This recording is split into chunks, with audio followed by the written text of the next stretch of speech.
Fortep, mais de 50 anos de experiência em controle de ponto, controle de acesso e segurança eletrônica. Boa noite. Belo Horizonte chega a 1.978 casos de coronavírus. O número de mortes se manteve em 51. Nenhum novo caso. E foi confirmado o primeiro caso de Covid-19 na Assembleia Legislativa de Minas Gerais. A servidora está se recuperando em casa com sintomas leves e tem recebido orientação do setor médico da Assembleia. A servidora desempenhou o trabalho presencial no último dia 28 de maio. Em nota, a Assembleia Legislativa de Minas informa que durante o trabalho ela seguiu os procedimentos de segurança, com o uso de máscara e a manutenção do distanciamento das demais pessoas. E que a Assembleia adota desde o início da pandemia todas as medidas de proteção necessárias. Minas Gerais tem hoje 12.010 pessoas contaminadas com o coronavírus. 6.368 estão em acompanhamento. O número de mortes subiu para 306. São 17 novos óbitos. 3 em Contagem, região metropolitana de BH, 2 em Teófilo Otoni e 2 em Betim. Houve vítimas também em Lima Duarte, Santa Luzia, São João del Rei, Visconde do Rio Branco, Carangola, Ipatinga, Patrocínio, Orziana e Carangola. Em Miraí morreu um paciente com 25 anos, que tinha outras doenças. Por outro lado, são 5.336 pessoas recuperadas. E os anticorpos dos curados ajudam no tratamento da Covid-19. Veja na reportagem de Lauro Lopes no Hemominas. O primeiro doador já apareceu. O homem de 32 anos está curado da Covid-19. Apenas com o gesto dele, vai ser possível ajudar até 3 pacientes do novo coronavírus. É o que explica o responsável pelo estudo. Esses pacientes recuperados, eles produzem esses anticorpos, que a gente chama anticorpos neutralizantes, e que ficam na parte líquida do sangue, que a gente conhece como plasma. Então, a nossa ideia é justamente utilizar esse plasma, rico em anticorpos, para antecipar uma resposta que o paciente internado já teria por si mesmo, mas que poderia demorar. Ainda de acordo com o médico, a imunoterapia passiva é uma alternativa de tratamento. O método já foi utilizado para combater outras pandemias e surtos de doenças infecciosas. O trabalho de coleta no Hemocentro da capital começou na semana passada.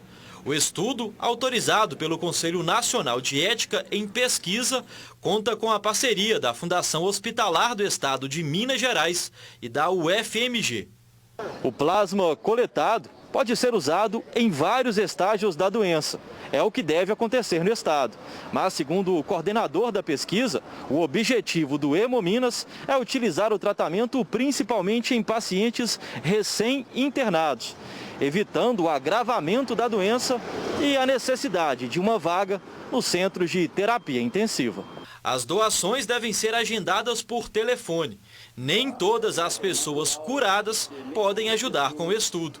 Além de passar por exames prévios, ainda é preciso se encaixar em outros critérios. Nós vamos coletar plasma de homens que tenham entre 18 e 60 anos, que tenham um resultado, pelo menos um resultado positivo, do teste molecular para o Covid-19, que já esteja há 14 dias sem sintomas e que preencha os demais critérios para a doação de sangue, inclusive um acesso venoso adequado pela forma como essa coleta é feita. Muito bom. O pico da pandemia no estado está previsto para 19 de julho. Agora nós estamos fazendo um acompanhamento predominantemente da projeção de Minas Gerais com a tendência Minas Gerais.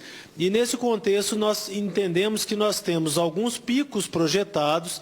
Esse pico está para meado de julho e também um quantitativo de casos que é esperado se tudo se mantiver como está. O fato é que é impossível nós não termos mudanças. Nós podemos ter mudança tanto para um aumento da circulação, um aumento do risco das pessoas contraírem o Covid, ou também ter uma mudança no sentido do isolamento ser maior e de nós restringirmos mais a transmissão. E essas projeções nos dão ideia de aonde nós devemos interferir e qual que é o momento de nós interferirmos mais e também em qual região isso estaria relacionado. 453 municípios mineiros registram casos de coronavírus. Juiz de Fora está em terceiro, com 595 infectados. Em segundo, Uberlândia, com 1.010. Nesta cidade do Triângulo, já estão ocupados 90% dos leitos de UTI para a Covid-19. E Uberlândia suspende, então, o comércio nos fins de semana. E em Contagem, o Ministério Público de Minas Gerais ajuizou uma ação civil pública contra a reabertura de shopping centers, shoppings populares, centros comerciais e galerias. Um decreto da Prefeitura de Contagem prevê a abertura na próxima segunda-feira, dia 8, mas a promotora de justiça Giovana Caroninucci Ferreira diz que, se não for revogado, o município será multado em R$100 mil diariamente. Para o Ministério Público, a cidade tem de seguir as determinações do Comitê Extraordinário da Covid-19 de Minas Gerais. A Procuradoria-Geral de Contagem recebeu notificação judicial solicitando mais informações sobre o plano de reabertura dos centros comerciais. A notificação tem mais de 230 páginas que estão sendo avaliadas minuciosamente. A Procuradoria-Geral de Contagem afirma que dará as respostas à Justiça amanhã, prazo estipulado. Contagem tem 13 mortes e 284 casos de coronavírus. A preocupação com o coronavírus é grande e necessária. Mas a população não pode se esquecer dos cuidados com a dengue, que está aumentando em BH. Veja com Pablo Thiago. Com a pandemia do novo coronavírus, os casos de dengue têm passado despercebido pela população. Um bom exemplo é esse aqui, esse Botafora, no bairro Taquaril. Como em outros locais da cidade, as pessoas têm o hábito de descartar o lixo em locais indevidos. A prefeitura, ela tem o cuidado de vir aqui a cada 15 dias, limpa direitinho, leva tudo, mas no mesmo dia, impressionante como que a população não colabora. Pessoas vai colocando a qualquer hora, qualquer lugar. Sabe enquanto o caminhão vem, leva o lixo, questão de meia hora depois já vem um carrinho de entulho e joga ali. Até o momento, em Belo Horizonte, foram registrados 3.506 casos de dengue. Aqui na região leste, são 773 casos confirmados até o momento. Os casos confirmados, somados aos suspeitos, totalizam 1.466. É a segunda regional com maior índice da doença, perdendo para Venda Nova, que registra 1.486 casos. Nesse outro ponto do bairro, encontramos um Botafora ainda maior. Essa moradora reclama que a Prefeitura de BH usa o espaço para armazenar o lixo da região. Eles vêm, tira a terra de outro lugar, joga aqui, e nisso pega lixo de outros lugares, jogam aqui, e nisso tá virando o que vocês estão vendo aí. Aí o pessoal também vem, coloca fogo, e nisso está prejudicando todo mundo, porque é rato, é bicho dentro de casa. Para o diretor da zoonose, a população tem que se conscientizar. Fundamental que cada um faça a sua parte, elimine criadouros no domicílio, mas evite também esse descarte irregular em logradouros, em áreas públicas ou lotes, que vão culminar com um risco à saúde pública, haja visto que há locais adequados para esse descarte no município. Se cuide e olhe mais para o céu. Já notou que está mais limpo e bem mais bonito? Uma pesquisa da Fundação Estadual do Meio Ambiente mostrou que a poluição atmosférica no estado caiu 45% durante o isolamento social. E está mais lindo mesmo. O azul encantador, na maior parte do dia, é um destaque à parte.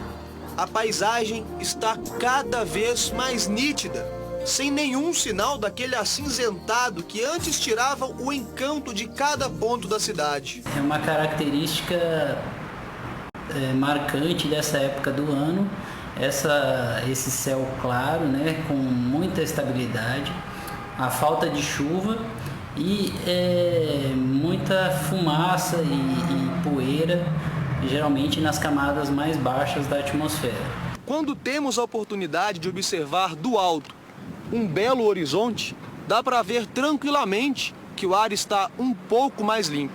Com certeza, você sente menos poluição, um ar mais limpo, mais puro. Na Praça do Papa, uma vista, podemos dizer, pra lá de abençoada. O horizonte mais deslumbrante.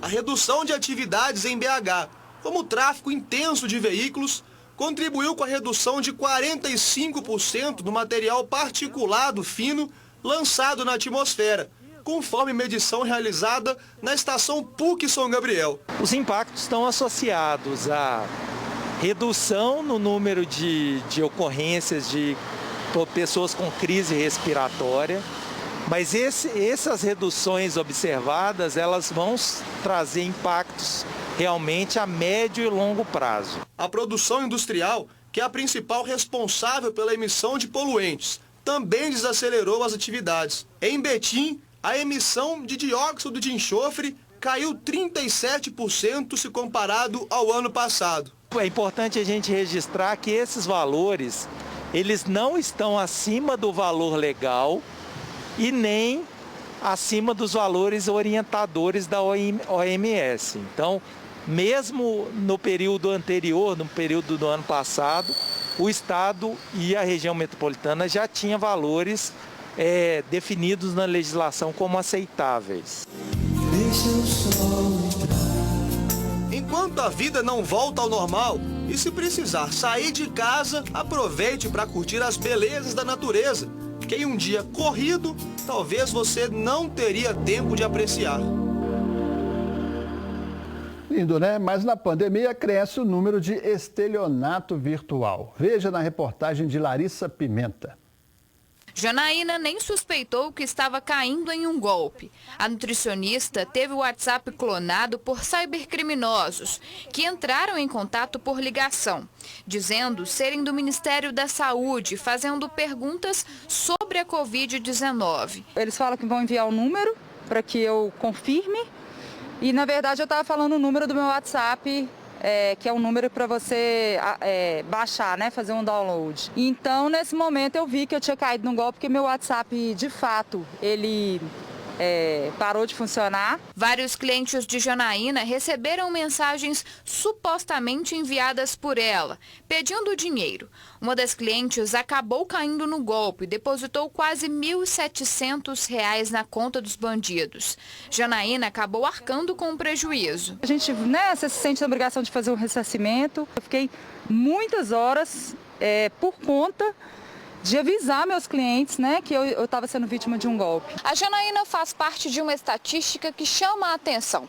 Segundo o levantamento feito pela Polícia Civil de Minas Gerais, houve um aumento de 62% nos crimes de estelionato entre os meses de março e abril deste ano, se comparado ao mesmo período de 2019. Este especialista em segurança da informação afirma que esse golpe não é nada novo, mas que está sempre fazendo vítimas. Os golpistas usam a engenharia social para convencer as pessoas. Ele pega mais evidência quando tem certos assuntos que estão na mídia, Por exemplo, como o coronavírus, o auxílio emergencial do governo. A engenharia social, basicamente, é quando um atacante tenta se passar por uma instituição financeira, uma pessoa legítima. Regis orienta que para evitar cair nesse tipo de golpe, as pessoas precisam ficar atentas. Se o contato for por chamada de voz, é preciso questionar a origem da ligação. Os golpistas também costumam atacar por e-mail. Uma das dicas é verificar a ortografia. Observar os links que ela está clicando, para ver se aquele link está sendo direcionado para o site correto. Verificar se na hora que ela acessa o site, aquele cadeadinho ali do lado esquerdo do navegador, ele está verdinho, porque se ele não estiver verdinho, quer dizer que ele está indicando que é um site malicioso. Evitar o máximo possível de utilizar o Wi-Fi de shopping, de estabelecimentos comerciais e sempre ao fazer transações bancárias pelo celular, também utilizar a rede 4G, a rede de celular, ao invés de utilizar o Wi-Fi. O coronel Rodrigo Souza Rodrigues foi possado hoje como comandante-geral da Polícia Militar do Estado de Minas Gerais. Rodrigues acumulava a chefia do gabinete militar do governador e a coordenação estadual de defesa civil. O comandante era o coronel Giovanni Gomes da Silva, nomeado para a presidência da Fundação Nacional de Saúde. E daqui a pouco, no Jornal da Alterosa, avô e neto fabricavam álcool clandestinamente. Não perca também, a Covid-19 continua atacando no futebol mineiro. Viçosa localizaram uma fábrica clandestina de álcool em Ervália, na zona da mata do estado. Foram apreendidas dezenas de caixas de álcool em gel, álcool líquido 70%, com rótulo de uma empresa de Canoas, no Rio Grande do Sul, que negou ser a fabricante dos produtos. Também foram apreendidos 2 revólveres calibres 38 e 32 e munição. Presos em flagrante, um idoso de 70 anos e o neto dele, de 19 anos. Eles produziam álcool líquido em gel, insumos maquinários e rótulos falsos. Avô e neto responderão por crime contra a saúde pública. E o avô responderá também por posse de arma de fogo sem registro. Bastidores agitados no Cruzeiro. Fala, Péricles de Souza. Olá, Léo! O assunto político no Cruzeiro agora é a rejeição por parte da torcida ao nome de Paulo César Pedrosa, que tomou posse como presidente do Conselho Deliberativo na última segunda. Na madrugada desta quarta, 3 faixas de protesto contra ele foram afixadas nas imediações da sede administrativa. Uma fala em expulsão do conselheiro e o chama de rato. Outra faz referência às atividades profissionais de Pedrosa e cita que no Cruzeiro não haverá mais roubalheira. E a última critica o posicionamento dele em relação à administração Wagner Pires de Sá e a fala sobre a recente auditoria feita no clube que Pedrosa classificou como ineficiente. Já em campo, o volante Jean testou positivo para a Covid-19 em um exame realizado ontem, mas o resultado só foi comunicado hoje. Nesta quarta, todo o elenco celeste passou pelos novos testes já programados. A cidade do Galo teve mais um caso também, né, Péricles? Pois é, Léo. No Atlético, o lateral esquerdo Kevin Kesley, do time de transição de Sampaoli, também testou positivo para a Covid-19. Ele e Casares são os 2 em quarentena no Galo.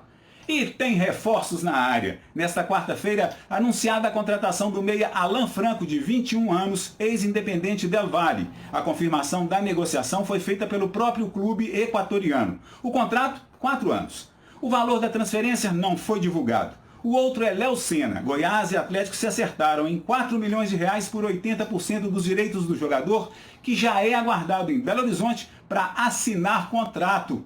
E eu assino também. Fechei por hoje. Valeu, Péricles. Depois do intervalo, veja a ação solidária com doação de alimentos em Solidariedade. Supermercados de BH enchem o carrinho de solidariedade em tempos de pandemia. Tem pão, fruta, verdura, tudo de graça. Quem precisa, pode levar. É o caso da Joelma, desempregada e mãe de 3 filhos. Todo dia, no mesmo horário, ela vem buscar a doação. Eu acho isso muito bom, sabe? Porque às vezes lá em casa eu não tenho pão, aí sempre eu venho aqui e pego, eles deixam eu pegar. Eu acho muito boa essa atitude. Os carrinhos da solidariedade, como são chamados, estão espalhados por 12 lojas da capital. A iniciativa é de uma rede que administra vários supermercados. A gente pensou muito em relação a essa parte do Covid, a gente ficou acompanhando a evolução dele, a gente criou um comitê e pensou, além das ações de prevenção do Covid que a gente colocou na loja, o que a gente poderia fazer para a sociedade. A ação solidária está acontecendo desde o início da pandemia. Já são 2 meses e meio de campanha. De acordo com a rede de supermercados, nesse período já foram doadas, em média, 35 mil unidades de pães, além de 10 toneladas de produtos de hortifruti, como frutas e legumes. Mas a quantidade fica ainda maior por causa de pessoas solidárias como o seu Luiz. Ele viu o carrinho já saindo do supermercado e não pensou muito. Voltou, comprou alimentos não perecíveis e também fez uma doação. Eu entrei, não percebi a campanha. Quando você me abordou para me entrevistar, você me fez ver o quê? Que tinha uma campanha aqui que eu podia ajudar. E aqui está a minha parte, pequena parte, mas é o que a gente pode. Enquanto a pandemia não passa, A iniciativa vai continuar, distribuindo alimento e carinho a quem precisa. Belíssima iniciativa, né? E você aí, meu caro telespectador, minha querida telespectadora do Jornal da Alterosa, tem alguma denúncia ou algum vídeo que você tenha feito de um belíssimo gesto de solidariedade em tempos de pandemia de coronavírus? Está na telinha o nosso WhatsApp para você enviar o seu vídeo. O código é 31988141360. Vou repetir, 988141360. Envie seu vídeo aí do seu bairro, alguma manifestação bacana que você tenha visto ou participado, né? Ajude o Jornal da Alterosa também a fazer o jornalismo do bem, as informações bem checadas, não é isso? Boa noite a todos. Fiquem agora com o SBT Brasil.